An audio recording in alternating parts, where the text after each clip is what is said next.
Hello and welcome to the Voices of Legacy, a program that we've established to share the stories of interesting people, well, we like to think they're interesting, from Toledo and the surrounding area, to be able to share their living legacies and in some cases honor those that have gone before us. But today I have a special treat for you, none other than the legendary, and some would say maybe infamous, Fred Lefebvre, who's been on the radio at WSPD for right about 40 years, by my count about 42, but 40 years serving the community with information, laughter, and sometimes every now and again a little bit of controversy, but it's all in good fun. Good morning, Mr. Fred. Have I gotten so old that I'm ready to accept Lifetime Achievement Awards now?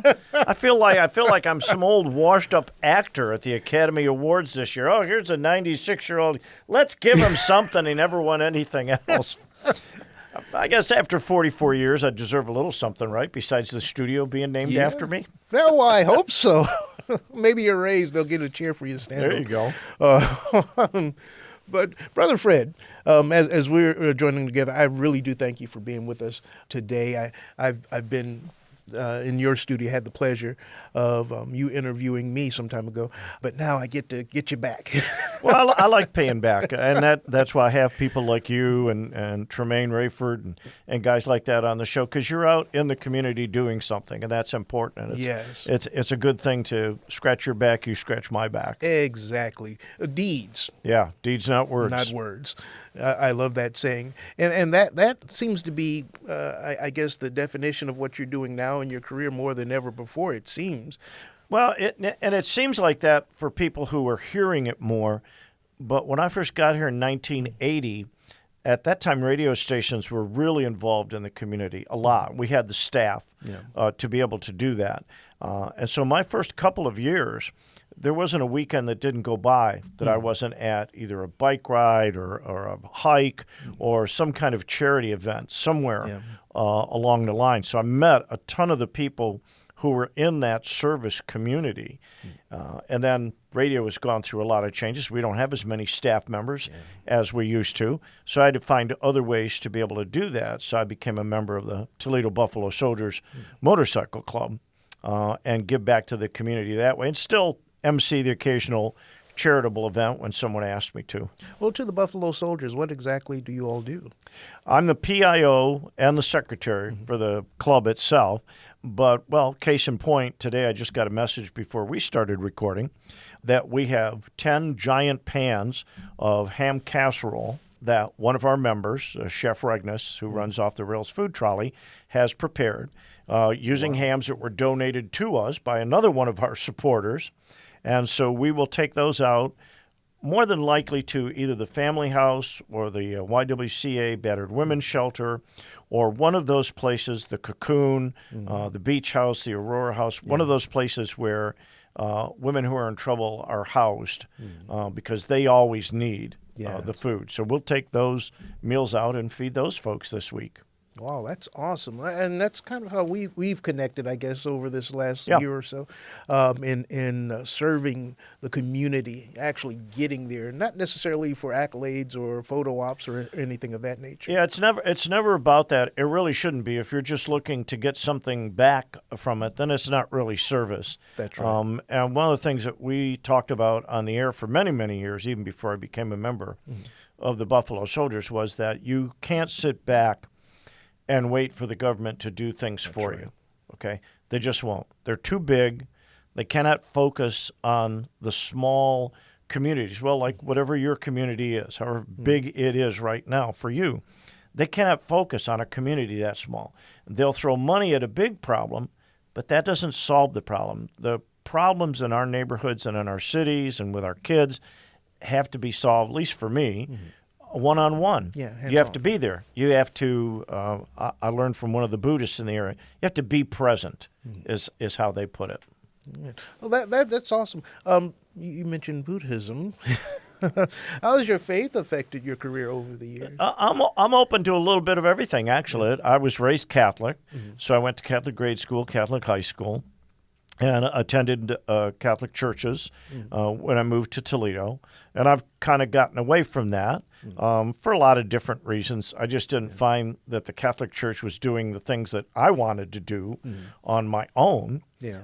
I didn't see them out in the community.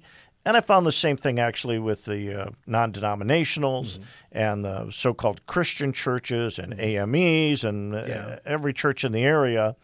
They aren't on the street. And that's one thing that I saw that you were doing. You were actually on the street feeding people, clothing people, all those things that we're supposed to do, visiting people in jail, caring for the sick, all that kind of stuff. Even down the street from this studio in hospice. Quite often. Exactly. And you know, not busy collecting for the First Lady's birthday fund or the new parking lot or the roof or any of that kind of stuff. You're not taking up a collection. You were just out there. I had stuff that other people had donated to us, clothing and things like that. You had a need for it. That's a good matchup. Oh, yeah. Yeah. And you got a nice cake for it. Yeah, that's right. I did get a nice cake for it. Oh, man. So over the years, you've had a lot of opportunities to cover a wide range of topics and issues. What are some of the most memorable, I dare say controversial subjects that you've had to cover and the feedback that you got from them? You know, it's interesting because I wasn't sure you'd ask something like that, but I was thinking about it. And one of my proudest moments is a plaque that I still have that I hang wherever I'm living that used to be in my office from UMAT, which is the United Muslims of America organization here in town. And I got it a number of years ago after an event that happened where there was a bombing and people died. And the community was up in arms about how it was all Muslims, and we've got to get them out of here. Despite the fact that, you know, Toledoans have been going to their restaurants, having them as their physicians, lawyers, every other job out there. Yeah, who hasn't been to Beirut? I mean, at the Beirut. And they saw what I was doing on the air, and they said, we'd like you to come to our annual dinner. And I wasn't aware that they were going to, and they gave me a plaque. It was just so simple. It was just for being fair. And that's all I've tried to do on the air is to be fair. I've tried to be level and use common sense. But that plaque from them really meant a lot to me because it meant I wasn't trying to focus on one particular thing. I was just saying, look, here are the facts. Let's make a decision based on the facts, not on emotion. And it seems to be, again, another common theme in my listening of you, and not to age Brother Fred nor myself. Yeah. I've been listening to talk radio for all of my life, back to Bruce Williams, to Larry King, you name it, back in the day. And it seems as though, this is my opinion, but you correct me if I'm wrong, that seems to be the way you handle everything, every subject that you talk about, even when it comes to politics. You're on a conservative talk radio station by its reputation, where Rush Limbaugh, when he was alive, used to be on the air. But you tend to keep it more even than anybody else that I've heard on that radio station. Well, the thing is, people refer to us as WGOP. Okay. And most of it is because, yes, we carried Rush and Sean Hannity and Mark Levin when he was still on the radio. But that's not my show. No one has ever told me that I have to hold a particular position, that I can't talk about a particular subject, or that I have to have a particular viewpoint. And one of the things that I did learn from Rush and listening to him, he said he never listened to any of the other hosts because he didn't want to be influenced by what they had to say and then follow them. And so I do that. I don't really listen to talk radio at all, really. I hear little snippets now and then. But for instance, on this bridge accident, I'm doing my own research on sites that I trust, engineering sites, maritime law sites, things like that, as opposed to looking at a meme and repeating the meme and going with that kind of information. So I am kind of right down the middle. I'm more libertarian, really, than anything else. Small government, stay out of my business, lower my taxes, just do what you were supposed to do, and leave me the hell alone. Exactly. Yeah. Yep. Well, I appreciate that about you because really in the echo chambers of, Yeah.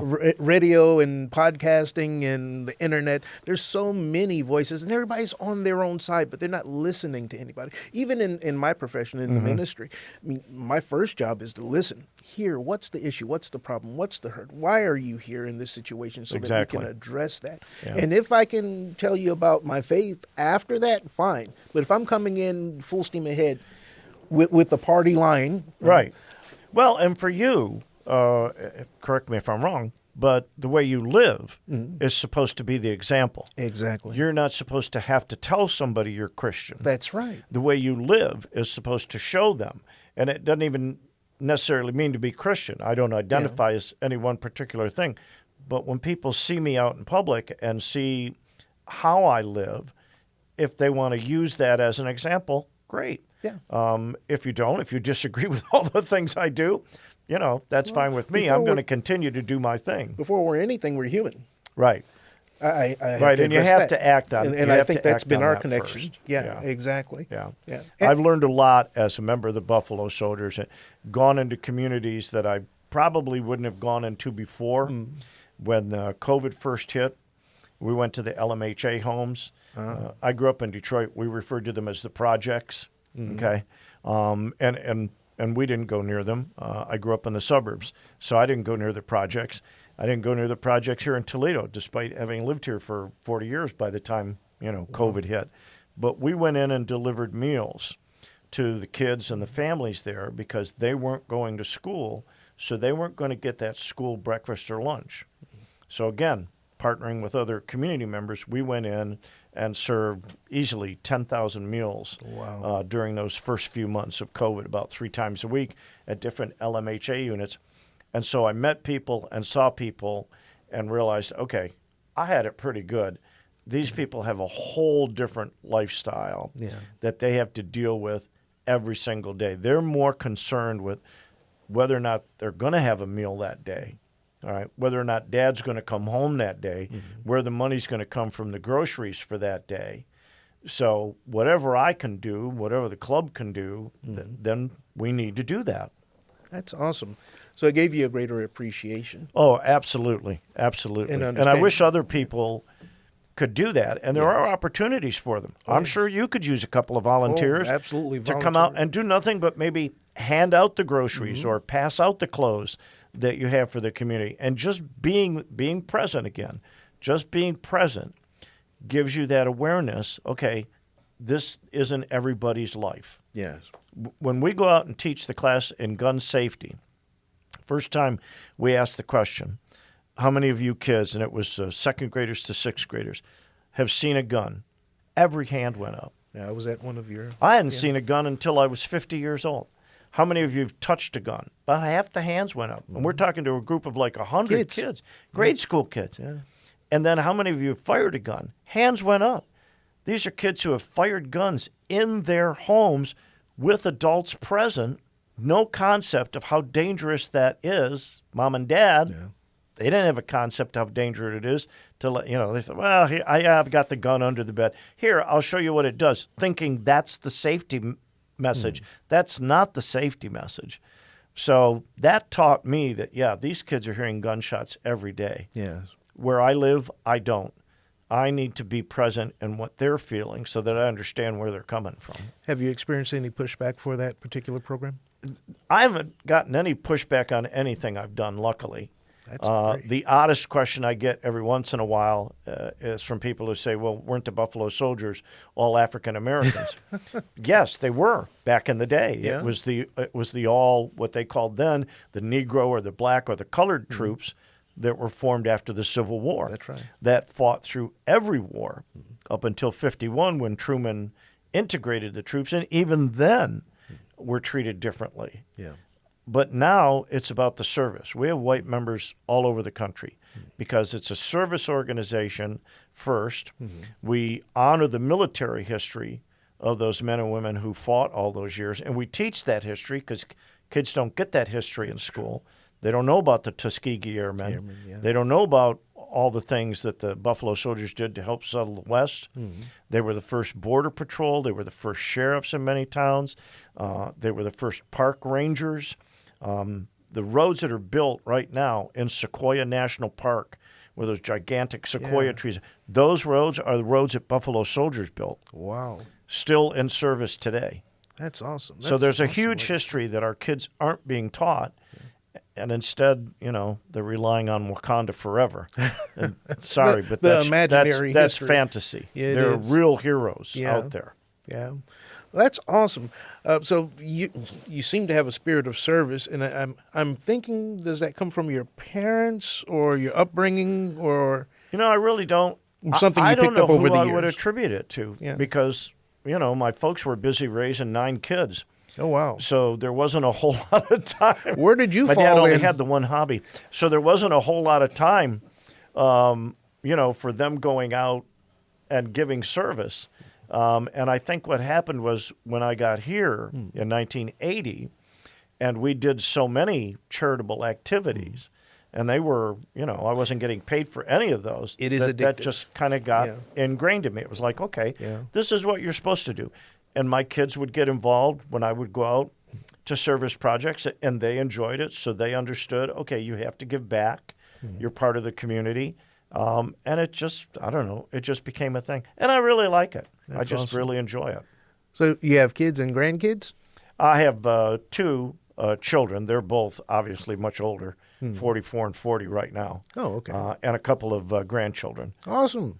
So they've all learned that lesson that, look, if you're going to be in the community, you need to do things. My daughter, who lives in St. Paul, during COVID, she realized that the neighbors weren't seeing each other.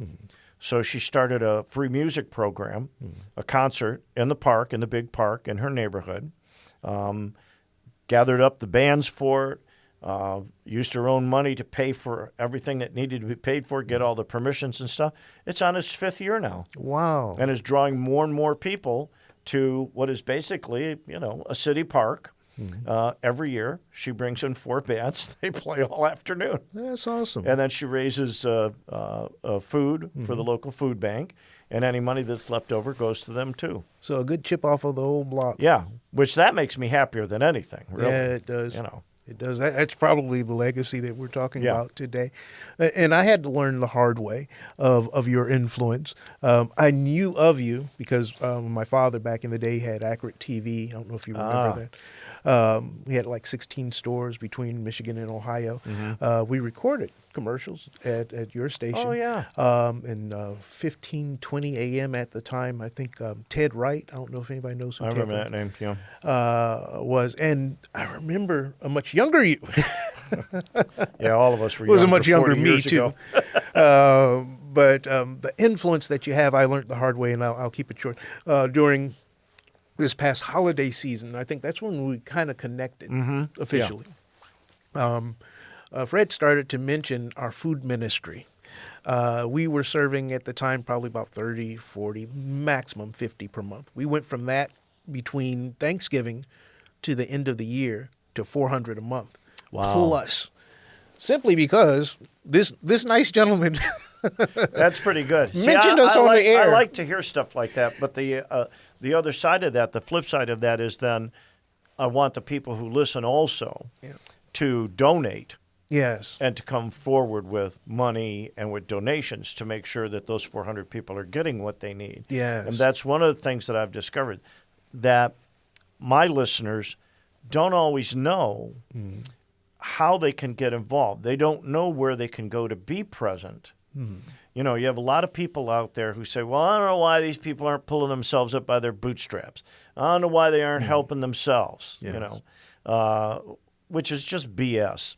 Because there are people, your group, Tremaine, Rushawn Jones and his boxing kids, Lamar Wright, Albert Earl. There's a whole bunch of people out there doing things in the neighborhood that my audience doesn't hear about because they aren't in the neighborhood. Yeah. Okay, they're out in the suburbs. They don't know what's going on in the neighborhood except what they see on the news.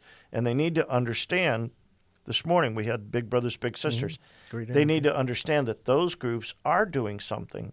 They are empowering kids. They have a big STEAM event coming up for science, technology, and math and things like that. They have those things going on, but they need support of the people who've already been successful and moved on. Oh, yeah. Well, that's why you got me hooked. Yeah, exactly. You get to know what's going on in the community, and there's not many people talking about that on broadcast anything anymore as it used to be. Yeah, it used to. Well, there used to be a lot of local content. I mean, if you look at the dial right now, being honest, all right, on the radio dial, I'm local in the morning. Not all of our shows have local content. They might be local. They may have a body in the studio, but they're still focused on the music. Yes. I'm not. I don't play any music. So each quarter hour, I'm looking to fill with something that's either in the news or something that's happening. So this morning it was the solar eclipse, and then the doctor came in to talk about the Big Brothers Big Sisters events that coming up and what they're doing in the neighborhoods. Yeah. So it's a focus like that. There is no other outlet. They can't go to any of the other stations really and grab 15 minutes of airtime to talk about what they're doing. You know, like you did when you For came Grantis. in. Yeah. We invite it. That's just, it's awesome, and it's. I guess it lends itself to the final question for today in regards to the legacy. I think is one of community. But I'm going to ask you the question: as you've gone through these last 40, you said 44 years. 44. I got here in 1980.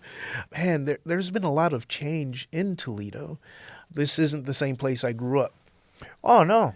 I mean, it's not the same place I came to. You stop and think about it. When I got here in 1980, so I got to see Portside get built, and then close, and then open, and then close, and then open as Imagination Station. I did the first remote ever at Northland Mall at Northtown, and now Northtown is gone. I did remotes every weekend from Southwick, which is gone, from Woodville, which is gone, from Great Eastern, which is in the news this week because it's just been declared a nuisance. Every one of those malls used to be bustling, you know, and we were at all of those things. So I've watched all those things come and go over the years, all the different things that the city has tried to do, that the government has tried to do. And that just really cemented in me the idea that we can't wait for them to do stuff. Yeah. They're going to throw money at things, and money doesn't solve that problem. You have to be there. Somebody's got to step up. When we go out and talk to the kids for gun safety, anti-bullying, or our signature program, What to Do and Stop by Police, we're there, we're present, and we go back. We just went back to Harvard Elementary, actually, last week, and fed over 260 kids lunch because the previous week we had taught them anti-bullying and gun safety and told them, if you do what we ask you to do, if you're respectful and you don't talk when we talk, and you stand up and identify yourself when you're answering or asking a question, we'll come back and we'll feed you lunch. And those kids had thank you notes, and they were so happy to get a free lunch. It was just funny because they would have had lunch anyhow, you know. But you got this big trolley rolling up, giving them hamburgers, potato chips, and chocolate chip cookies. They were, oh, this is great. We love you, Buffalo Soldiers. But you have to go back, and you have to be there for our kids. Yes. That's the key to all of that. So is it better than the paycheck? Is it what? Is it better than the paycheck? Oh, yeah, absolutely. Yeah, it really is. Yeah, I would do this at some point. I reached a point where I thought, you know what, I don't need another raise. I'm good with what I make. I'm comfortable. All right, and especially after seeing so many other people being able to make it with a lot less, I'm comfortable. I don't need another raise. Just let me follow rule number 8. All right, which is my show. I'll do whatever the hell I want. Just let me do that, and we'll be fine. I think we'll all be fine. As long as you stay on there, you can't retire. What? I can't. I don't know who would take my place if I retire. Nobody. Scott's good, but he's not you. No offense, Scott. You know I love you. So, to the last question. I've been hemming and hawing. What do you think your legacy is, and what would you like for your legacy to be? Yeah, I don't even, I hear people ask sports figures that too, and you don't really think about that. When I die, I'm not going to know what people think of me. I mean, I hope a lot of people show up at the funeral, and I've already made arrangements. I've already told them, look, whoever is left, I don't want any organ music. I don't want any of that church crap going on. Here's what I want. I've got a whole bunch of old discs of my old shows from the Breakfast Club days and stuff where we made people laugh. Put those in the system and just play those and some rock and roll music. And I'll be gone anyhow, so it doesn't matter. But please, just do that so that other people have a good time. This is my request to you, that you put in your will now. You got to write this down. You play every version of the B is silent. Oh, absolutely. Yeah, absolutely. I think that's, for me, having that, having people contribute to that, and having people come up to me and say, oh, last night some woman did it at an event I went to. Can I take a picture with you? My daughter just left, and she kept pointing out men and saying, is that Fred? Is that Fred? Is that Fred? That's my legacy. That's awesome. Hopefully people will miss me. But I also know I'm realistic. I've been through a bunch of radio shows. Yeah.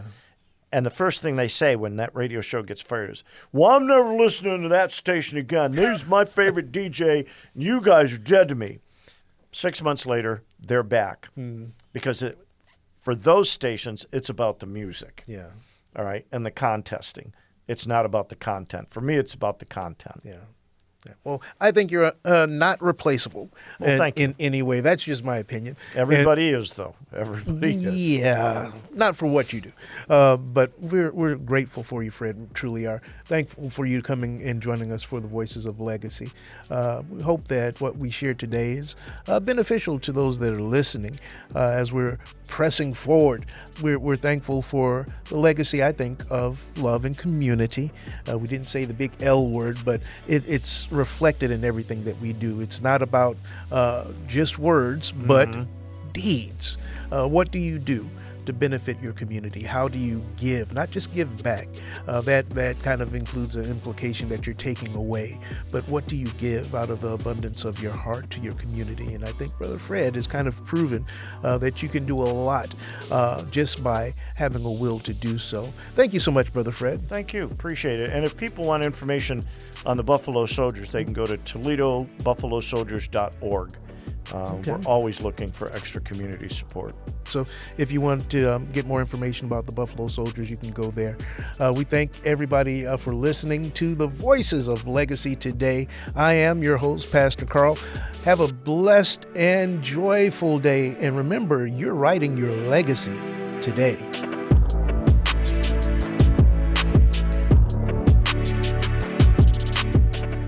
Thank you for listening to the Voices of Legacy. This is your friend, Pastor Carl Mitchell III, your host of this program. We want you to go to wgte.org/legacy to like, share, subscribe, and hear all of our past podcasts and our future podcasts. Be a friend and join with us in the Voices of Legacy.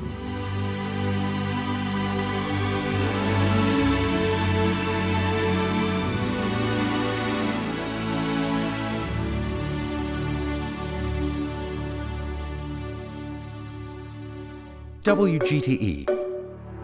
Voices around us. WGTE is supported in part by the American Rescue Plan Act funds allocated by the City of Toledo and the Lucas County Commissioners and administered by the Arts Commission. For more information about the Voices Around Us podcast project, please visit WGTE.org. You may also listen to all Voices Around Us podcasts at WGTE.org/VAU, the WGTE app, or wherever you get your podcasts online.